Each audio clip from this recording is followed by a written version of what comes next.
You know what? Our people voted for me to get them out. To the United States itself. Day rocked by shaky economic news.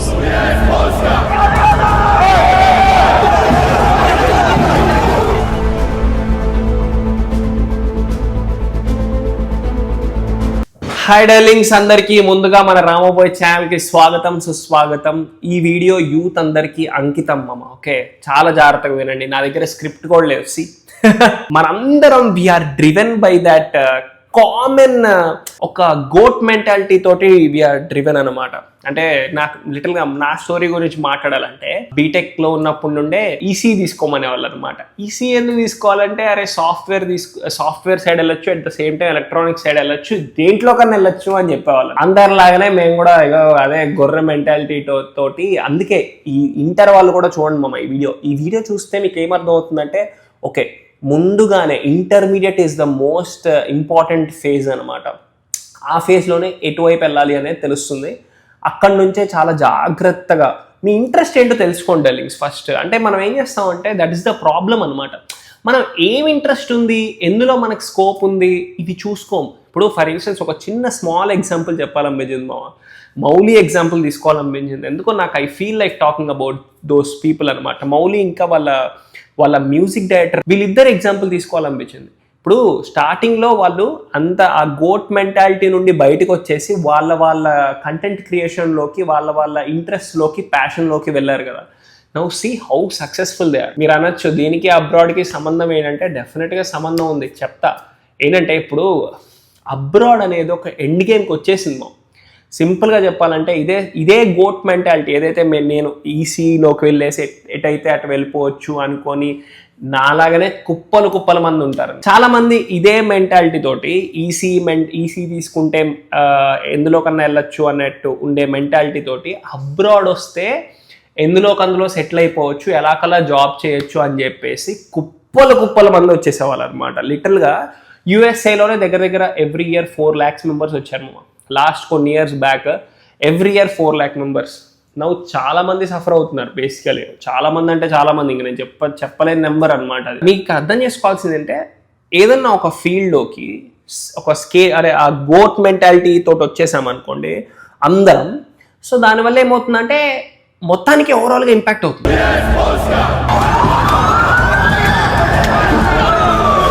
Abroad వాళ్ళందరికి కూడా ఒక hated point వచ్చేసింది.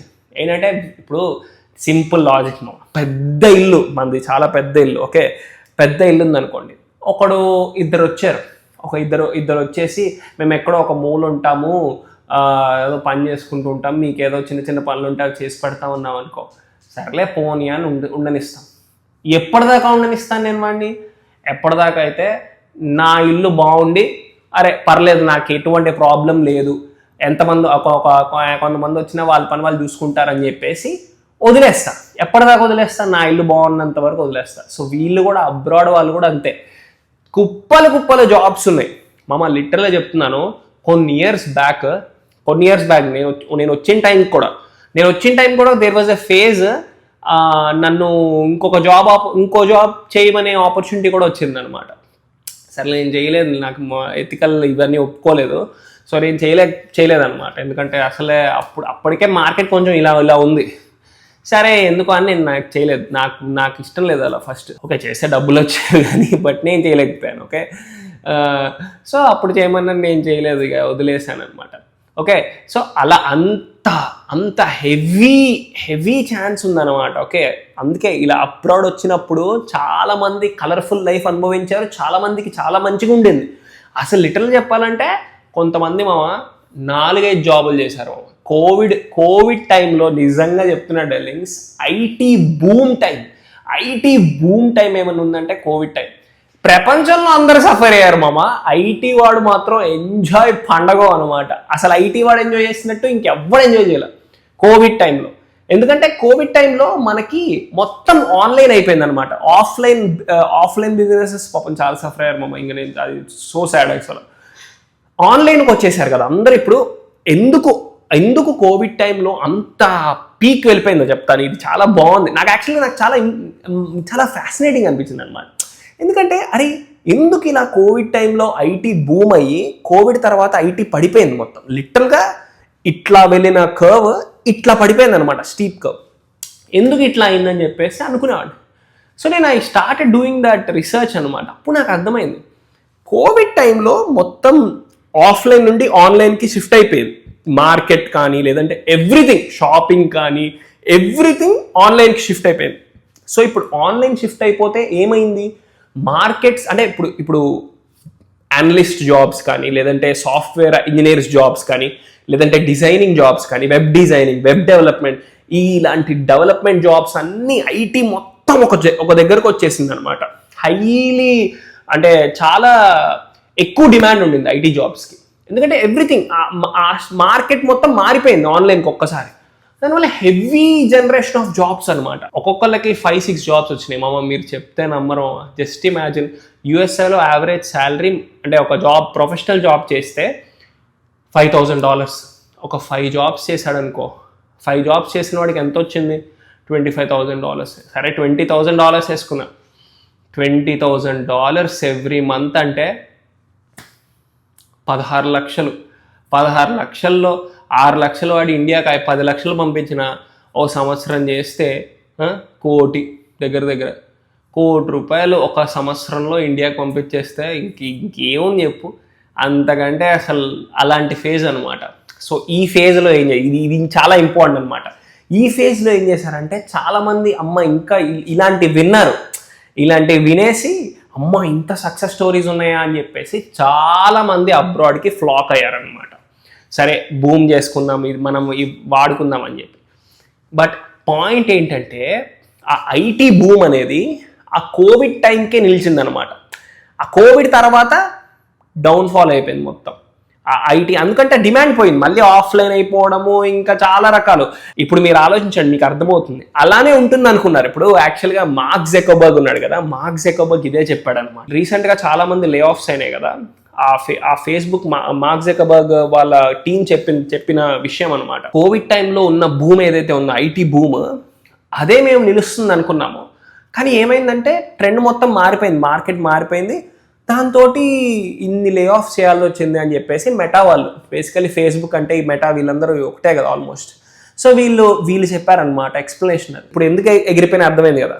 చాలా heavy jobs create అవ్వడంతో ఒక్కసారి మళ్ళీ అంతా normalise అయిపోయేటప్పటికి, Covid తర్వాత నార్మలైజ్ అయిపోయేటప్పటికి ఆ జాబ్స్ అన్నీ ఓవర్గా ఫిల్ అయిపోయినావన్నీ పోయేటప్పటికి పటపటమని నార్మల్ వాళ్ళు మళ్ళీ ఇంకా ఒకడు చాలా జాబ్స్ చేసిన వాళ్ళు ఉన్నారు కదా, వాళ్ళందరి వల్ల కూడా మిగతా వాళ్ళందరికీ ఇంపాక్ట్ పడింది.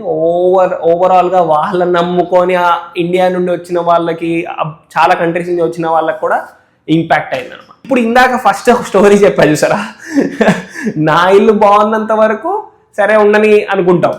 ఎప్పుడైతే ఈ ఐటీ ఇప్పుడు బేసికలీ అబ్రాడ్లో నడుస్తుంది ఐటీ రిసెషన్ అనమాట. ఫస్ట్ యూఎస్ఏ గురించి మాట్లాడదాం, తర్వాత మిగతా కంట్రీస్ గురించి మాడదాం. ఓకే, యూఎస్ఏలో ఎస్పెషల్లీ ఉంది టెక్ రిసెషన్ అనమాట. This is called tech recession, IT recession అంటారు బేసికలీ. ఐటీ రిసెషన్ ఎందుకు అయిందంటే, మామూలుగా మిగతా జాబ్స్ ఉన్నాయి మామూలుగా ఈ యూఎస్ఏలో దేర్ ఆర్ మెనీ జాబ్స్ ఎప్పుడూ ఉంటాయి. బట్ ఏంటంటే ఇప్పుడు ప్రెసెంట్ సినారియోలో ఉందంటే ఇండియన్స్కి జాబ్ లేదు. ఇండియన్స్కి ఎందుకు జాబ్ లేదో చెప్తాను. ఓకే, ఇండియన్స్కి ఎందుకు జాబ్ లేదంటే, మన ఇండియన్స్ బేసికలీ అబ్రాడ్లో ఏదైనా జాబ్ చేయాలంటే ఈ యూఎస్ఏలో చేయాలంటే, అందుకే USA is challenging than other countries అంటా నేను. ఎందుకంటే నీ వీసా ఒప్పుకోదు. మన వీసా స్టేటస్ ఏదైతే ఉందో, ఏ జాబ్ పడితే ఆ జాబ్ చేయలేము. అండ్ సెకండ్ థింగ్ వచ్చేసి, మన జాబ్ చేస్తాం కదా, మనకి స్పాన్సర్షిప్ చేయాలన్నమాట. అంటే అతను ఈ బేసికలీ పర్సన్ నాకు కావాలి అని చెప్పేసి కంపెనీ స్పాన్సర్ చేయాలంటే వాళ్ళకి ఖర్చు అవుతుంది, డబ్బులు గవర్నమెంట్కి కట్టుకోవాలి. ఇవన్నీ ఎందుకని చెప్పి వీళ్ళు చేయట్లేదు అనమాట. అరే నాకు ఎందుకు ఈ స్పాన్సర్షిప్, నాకు మన లోకల్స్ ఉన్నారు కదా, మేమంతా అంత పెద్ద పీకి పొడిచి వీడే చేయాలా ఏంది ఈ జాబ్ అని చెప్పేసి. అండ్ నేను చెప్పాను కదా, మన ఇల్లు బాగున్నంత వరకు మనం మంచిగానే ఉంటాము అనేసి. వీళ్ళు కూడా జాబ్ మార్కెట్స్ బాగున్నప్పుడు సరే బతకని అనుకున్నారు, పట్టించుకోవాలా బేసికల్. ఇప్పుడు ఏమైందంటే జాబ్ మార్కెట్స్ బాగాలేవు, వీళ్ళకే జాబ్స్ లేవన్నప్పుడు టైట్ అయిపోయారు. మనమే సరిగ్గా లేనప్పుడు ఇంకా బయటవాడు వచ్చేసి సరిగ్గా ఉండాలనుకునే అంత మరీ పెద్ద మంచి గుణమే ఉండదు కదా. ఒక రకంగా వ్యాలిడే మామ. ఇప్పుడు జస్ట్ ఇమాజిన్, మన ఇండియాలో మనం జాబ్స్ లేని సిచ్యువేషన్లో ఎవడో బయట నుంచి నేపాలోడు వచ్చేసి మన జాబ్ తీసుకుంటా అన్నాడు అనుకోండి, ఏమంటారు జనరల్గా ఏమనుకుంటాం, అరే మన ఇండియన్స్కి జాబ్ లేకపోతే ఇప్పుడు వచ్చి నేపాల్ని తీసుకుంటే ఆబ్వియస్గా కోపం వస్తుంది, లిటిల్గా ఆఫ్ కోర్స్ కదా. అరే నువ్వేంద్రా బాయ్ బయట నుంచి వచ్చేసి, పైగా నేపాల్ని తీసుకునేటప్పుడు వాడిని జాబ్లో పెట్టుకోవాలంటే ఇంకొక ₹1,00,000 కంపెనీ ఖర్చు పెట్టి మరీ వాడిని జాబ్లో తీసుకునేంత ఉందా? అంటే ఇండియన్స్ అందరూ అంటే పనికి రావట్లేదు, నేపాల్ వాడికి 1,00,000 ఇచ్చి మరీ గవర్నమెంట్కి కట్టి మరీ వీడినే తీసుకోవాలన్నట్టు అనుకుంటారు కదా. అదే నడుస్తుంది అనమాట.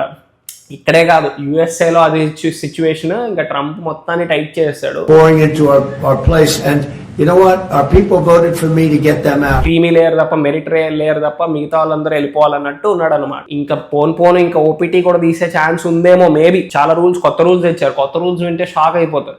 యూనివర్సిటీ ట్రాన్స్ఫర్ అవ్వడానికి లేదు, డబల్ మాస్టర్స్ చేయడానికి లేదు అనేది మీకు అర్థమవుదేమో. మీకు యుఎస్ఏకి వస్తే అర్థమవుతుంది అది ఎంత పెద్ద విషయం. సిపిడి చేయడానికి ఉండదు, డబల్ మాస్టర్స్ తీసేసాడంటే యుఎస్ఏలో ఎక్కువ కాలం ఉండడానికి ఉండదు. ఇది వరకు యుఎస్ఏలో ఉండే వాళ్ళందరూ డబల్ మాస్టర్స్ చేసి ఉండేవాళ్ళు. ఏంటంటే సరే వీసా అయిపోయిందా, డబల్ మాస్టర్స్, మళ్ళీ మాస్టర్స్ చదువు అనుకునేవాళ్ళు. ఇప్పుడు డబల్ మాస్టర్స్ చేస్తే అసలు అది మీకు తెలియదులే. ఇంకా అంటే అది ఇక్కడ ఉన్న వాళ్ళకే తెలుస్తుంది. ఓకే, తీసేసే ఇంప్లిమెంట్ చేయబోతున్నారు, ఇంకా ఇంప్లిమెంట్ అవ్వలేదు, but they are looking for it. Okay, so ఇవన్నీ జరుగుతుంది అనమాట. అండ్ రీసెంట్గా ఆస్ట్రేలియా గురించి మాట్లాడితే, Canada is also very tough మామ. But maybe Canada is better కొంచెం, ఎందుకంటే పిఆర్ వీసా అన్న బాగుంటుంది. రీసెంట్గా ఆస్ట్రేలియాలో యాంటీ ఇమిగ్రేషన్ ప్రొటెస్ట్ విన్నారా?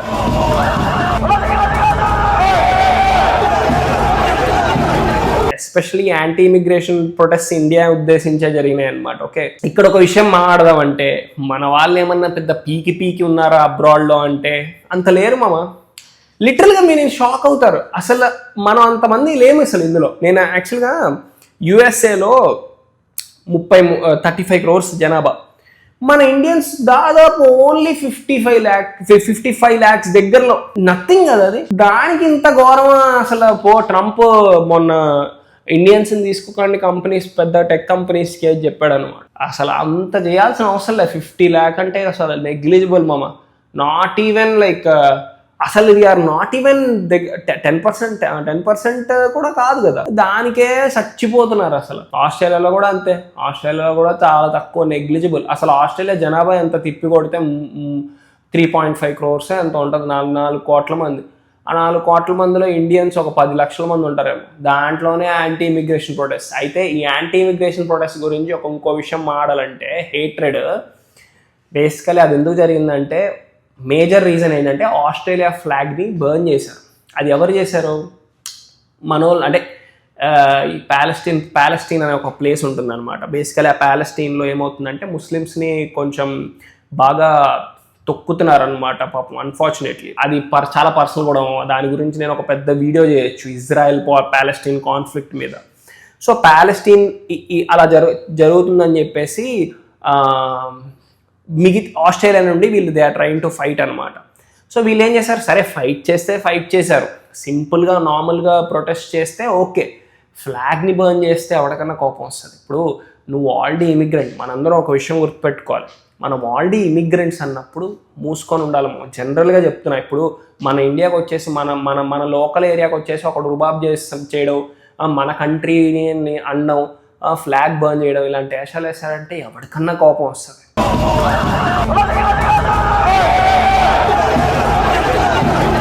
అబ్రాడ్ రావద్దు అని మామ. ఎందుకంటే అబ్రాడ్ వుడ్ చేంజ్ లైఫ్స్. మన జనరేషన్స్ మారిపోతాయి అన్నమాట. మేజర్గా హ్యాపీ ఫీల్ అయ్యేది ఏంటంటే $1 = 87 రూపీస్. డాలర్ వాల్యూ అంత పెరిగిపోయింది. ఇండియాలో అప్పులు తీర్చేయచ్చు ఈజీగా. ఇండియాలో అంటే పేరెంట్స్ విల్ బి హ్యాపీ, అరే ఇంత కొడుకు డబ్బులు సంపాదిస్తున్నాడు ఇది అదే. ఇలా నుండి ఒక లైఫ్ అబ్రప్ట్గా మొత్తం మారిపోయింది అనమాట. ఇప్పుడు ఇంత బాగుంటుంది, ఇంత బ్యూటిఫుల్ ఉంటుంది లైఫ్ అనేసి చాలామంది వచ్చారు, లోన్లు తీసుకొని వచ్చారు, మంచిగా ఎక్స్పెక్టేషన్స్తో వచ్చారు. ఇప్పుడు ఎలా అయిపోయిందంటే పాపం అన్ఫార్చునేట్లీ అందరికీ అయింది అనట్లేదు, చాలామంది టఫ్ సిచ్యువేషన్లో ఉన్నారనమాట. లోన్ నెలకి కట్టాలి, జాబ్ లేక ఇబ్బందులు, పోనీ పార్ట్ టైంలో చేసినా సరే సస్టైనెన్స్ అనమాట. ఇప్పుడు నిజంగా చెప్పాలంటే ఇక్కడ పార్ట్ టైం చేసుకుంటూ ఉండడం, లోన్ ఉంటే లోన్ కట్టుకోవడం, ఇండియాలో జాబ్ చేసుకుంటూ అబ్రాడ్ రాకుండా ఉండడం ఒకటే ఆల్మోస్ట్. ఇక్కడ సస్టైన్ అవ్వకుంటూ లోన్ కడతావు, అదేదో ఇండియాలో జాబ్ చేస్తుంటే లోన్ ఉండదు అట్లీస్ట్. అలాంటి సినారియో ఉందన్నమాట. అన్ఫార్చునేట్లీ మీకు ఏం కావాలి? మనీ కావాలా, ప్యాషన్ కావాలా, ఇంట్రెస్ట్ ఏంటి, అవన్నీ సెలెక్ట్ చేసుకొని ఉన్నారనుకోండి, ఒకడు ఒక రోజులో సక్సెస్ అవుతాడు, ఒకడు కొన్ని మంత్స్లో సక్సెస్ అవుతాడు, ఒకడు కొన్ని ఇయర్స్లో సక్సెస్ అవుతాడు. ఆ రేస్ ఏదైతే ఉంటుందో అందరికి ఒకలా ఉండదు. ఎవడు ఎప్పుడు స్టార్ట్ అవుతాడు అనేది కాదన్నమాట ఇంపార్టెంట్. ఫైనల్ ఆ ఫినిష్ లైన్లోకి ఎవరు తొందరగా వెళ్తాడు అనేది ఇంపార్టెంట్ అనమాట లైఫ్లో. ఇప్పుడు సాఫ్ట్వేర్ ఇంజనీర్ అయిన వాడు చాలా తొందరగా సెటిల్ అయిపోతాడు అనుకుంటాం కదా, బట్ మేబీ వాడు కొంచెం తొందరగా ఈజీగా వెళ్ళిపోతాడేమో. బట్ ఇప్పుడు చూడండి, మౌలి ఎగ్జాంపులే తీసుకుంటే, వాడు మౌలి అన్ని ఫేస్ చేసి ఫైనల్గా ఒక సక్సెస్ పొందినప్పుడు వాడి సక్సెస్ ఎంత పెద్దది, మౌలి సక్సెస్ ఎంత పెద్దది, వాడు అనకూడదు, మౌలి సక్సెస్ అయినప్పుడు ఎంత పెద్ద సక్సెస్ అది. సో నాకు ఈ మౌలి ఎగ్జాంపుల్ నచ్చింది అనమాట. సో యూత్ అందరికీ ఈజ్ అన్ ఇన్స్పిరేషన్. సో కొత్తగా ఏదైనా ట్రై చేయండి, యూట్యూబ్ ట్రై చేయండి, కంటెంట్ క్రియేషన్ ట్రై చేయండి, ధృవరాత్ ఎలా ట్రై చేయండి. పోనీ ధృవరాత్ ఎంత సక్సెస్ఫుల్ అయ్యాడు. అలా ఎవడో ఒకటి ఏదో ఒకటి అవుతారు మామ, ఏదో ఒకటి అవుతారు. ఓకే, సో ట్రై, అంటే నీకు బతకడానికి బాగుండాలన్నమాట. Okay, that is what is most important. Okay, అందరికీ సక్సెస్ అవ్వాలని ఉంటుంది మామ, అందరికీ ఫ్యామిలీకి మంచిగా సక్సెస్ అవ్వాలని ఉంటుంది, అందరికీ పేరెంట్స్ హ్యాపీ ఫీల్ అవుతే చూడాలని ఉంటుంది అందరికీ. బట్ అవ్వడం అనేది కష్టం. సక్సెస్ అవుతే హరర్ మాదే.